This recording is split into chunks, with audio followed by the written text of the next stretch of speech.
For example मैं भी team में नहीं हूँ, मैं भी जैसे पहले खेल रहा था इंडियन टीम में, लीड कर रहा था, अब नहीं हूँ, बाहर हो गया अभी।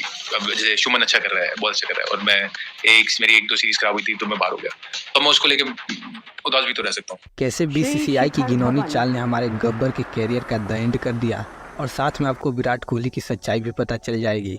आइए देखते हैं धवन को टीम से बाहर करने के पीछे का राज।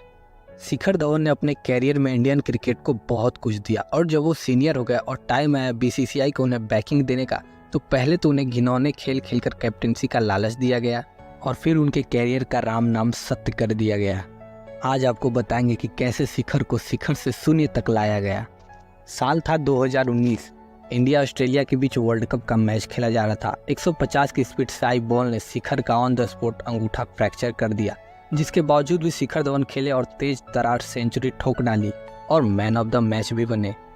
लेकिन इंजरी की वजह से वर्ल्ड कप से बाहर हो गए, और इस साल उन्होंने कोई और मैच भी नहीं खेला था, और वापसी की 2020 में ऑस्ट्रेलिया के खिलाफ और 96 रन की ताबड़तोड़ पारी खेली।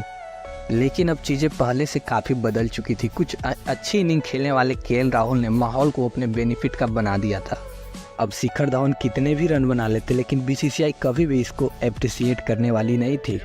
सिलेक्टर्स को केएल राहुल से प्यार हो गया था। ऐसा नहीं था कि शिखर इंजरी के बाद एकदम से खत्म हो गए थे। उन्होंने कई अच्छी पारियां भी खेली, लेकिन गलती ये हो गई कि कभी सेल्फिश बन करके नहीं खेले, अपने सेंचुरी के लिए नहीं खेले। 96, 97, 98 पर आउट हो गए, और उस समय अच्छा कर रहे केएल राहुल को टीम में घुसाने के लिए बीसीसीआई ने गंदे चाल चलना शुरू कर दिया, और 2021 में सिलेक्टर्स ने शिखर धवन को ड्रॉप करने का पूरा मन बना लिया था। वो तो भला उस समय के कैप्टन विराट कोहली का, जिन्होंने शिखर का सपोर्ट किया और सिलेक्टर्स के साथ लड़ के जैसे तैसे शिखर को टीम में जगह दिलवाया। लेकिन फिर वहाँ से सिलेक्टर्स ने धवन के एक एक रन को स्कैनर पे लगा दिया। वो सब अगला पिछला भूल गए। वो ये तक कि भूल गए कि धवन ने अभी अभी पिछले सीरीज में अच्छा खेल खेला है।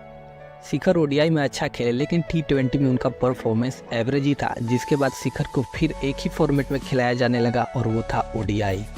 और एक इंटरव्यू में शिखर धवन ने यह भी कहा था कि उनका फोकस जी जान से भारत को 2023 का वर्ल्ड कप जिताने पर है।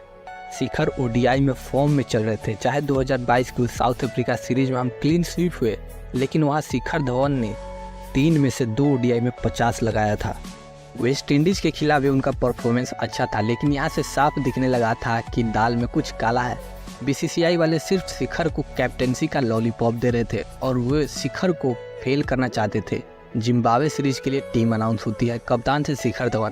तभी केएल राहुल इंजरी से रिकवर कर जाते हैं, और धरे हाथों कैप्टेंसी केएल राहुल को दे दी जाती है। चाहे कितना भी बड़ा बल्लेबाज हो, लेकिन ऐसी हरकतों से उसका मनोबल टूट जाता है। इसके बावजूद भी शिखर धवन ने कोई स्टेटमेंट नहीं दिया, और यहाँ पर भी अच्छा परफॉर्म किया। लेकिन उस बांग्लादेश सीरीज के खिलाफ शिखर के फेलियर को देखते हुए उन्हें टीम से ड्रॉप कर दिया गया। 2 ओडीआई में शिखर धवन फेल रहे, और तीसरा ओडीआई भी इन्हें नहीं खिलाया गया। और ईशान किशन और शुभमन गिल की डबल सेंचुरी की वजह से शिखर धवन का कैरियर पूरी तरह से द एंड हो गया। मतलब बिना मिस्टर आईसीसी के हमें यह वर्ल्ड कप खेलना पड़ रहा है। मैं ये चीज़ आप पे छोड़ता हूँ कि शिखर धवन को मौका मिलना चाहिए था कि नहीं। आप बताइए, अगर आप सिलेक्टर्स होते तो।